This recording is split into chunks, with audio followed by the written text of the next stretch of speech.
Hey guys, what's going on? This is VGScience.com, and today we're bringing you a video tutorial and explanation of the Mew glitch in Pokemon Red, Blue, and Yellow. The first part of the video will be a step-by-step guide on how to do the Mew glitch, and the second part of the video will be an in-depth analysis on what causes it to happen. The requirements you'll need to perform this glitch are quite easy to get. You're going to need the Thunder Badge. This is obtained by defeating Lieutenant Surge in Vermilion City. HM2, Fly. You can get Fly by walking west of Celadon City, walking through the house just before Route 16, and picking up the Pokeball out back. A Pokemon that's capable of learning Fly. Any Pokemon that can learn Fly will work for this glitch, as there is no level requirement. And lastly, you're going to need an out-of-sight trainer who you haven't battled yet. I'll go over exactly what this means in a minute. Once all the requirements have been met, you're ready to perform the Mew glitch. The first step is to fly to Celadon City.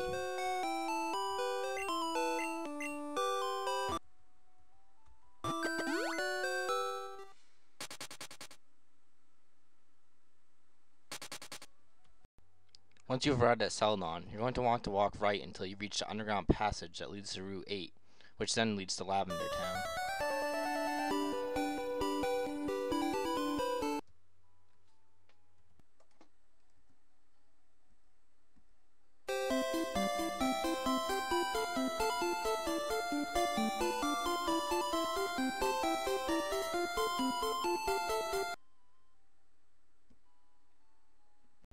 This is where it gets a little bit tricky. What you're going to want to do is walk one square down and press pause very quickly. This is going to bring up the game's menu. From here, go to the Pokemon menu and select your Pokemon that knows Fly and fly to Cerulean City. This will cause the trainer to notice you, but you will fly away from him before he walks towards you to battle.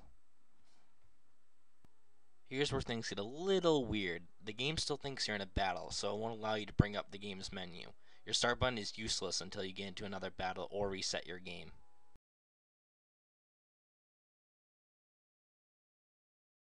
Now make your way up past Nugget Bridge until you've reached this particular trainer. This trainer, along with a few other ones, will cause a wild Mew to appear after this step. There is one thing you must keep in mind. You must make it so the trainer has to walk up to you before you battle, otherwise the game will freeze.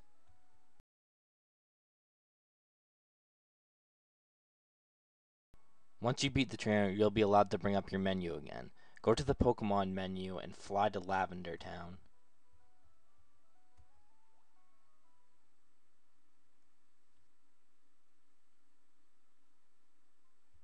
This is when the magic of exploiting poor video game programming happens. Simply walk towards the entrance of Route 8 and your menu will pop up, even though you didn't press anything. Simply exit your menu and you'll be in a random battle with Mew.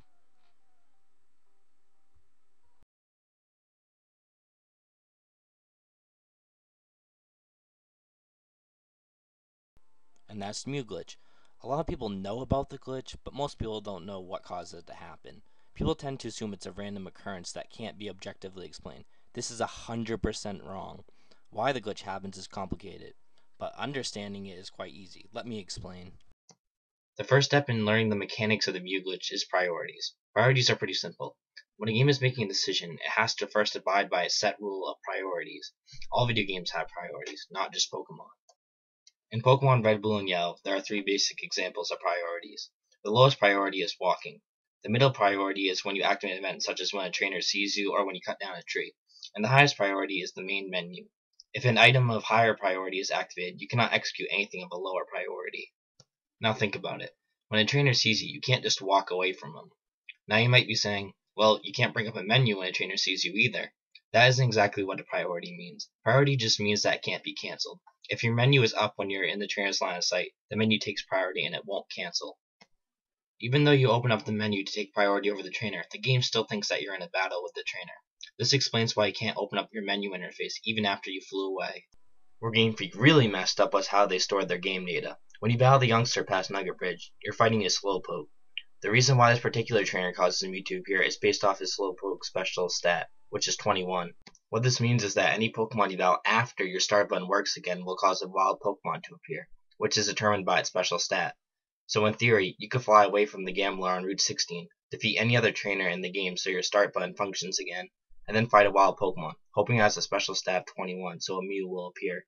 The reason why the last Pokemon you defeat special stat determines what Pokemon will appear is because of how Game Freak, and many other developers for Game Boy games, chose to store their game data.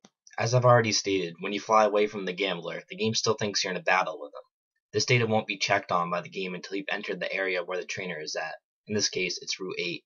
When you walk to Route 8 from Lavender Town or the Underground Passage, your menu interface will pop up. This is because the game just realized you tricked it and you were never actually in the battle with the gambler.